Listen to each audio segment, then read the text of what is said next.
Hello friend, welcome back to my another mini blog. সকালবেলা বাবা রুটি কিনেছিল আর বাটার নিয়ে এসেছিলো। তো বাবা বলল রুটিটা সেঁকে আর বাটার দিয়ে খা। তো আমি ভাবলাম যে আমি পড়াচ্ছি যখন, আর ওটাকে 4 পিস করে সবাই মিলে খাই। তো এরকমভাবে স্মাইলি করে ওদেরকে দিয়েছি, ওরা তো ভীষণ খুশি হয়েছে।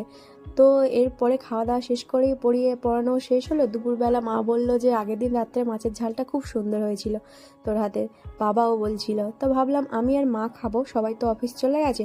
তো আমার আর মায়ের জন্য আমার এই ছোট্ট কড়াতে করে মাছের ঝালটাও সেরে নিলাম। এরপরে আমার চুলে না প্রচণ্ড ড্যান্ড্রফ হয়েছে, তাই ইউটিউব দেখে নিলাম কি অ্যাপ্লাই করা যেতে পারে। তো একটা ভিডিওতে দেখলাম টক দই আর পাতিলেবুর রস দিলে ড্যান্ড্রফ নাকি সেরে যাবে। তো আমি ভাবলাম যে অ্যাপ্লাই করাই যেতে পারে, অন্তত দেখা তো যাক।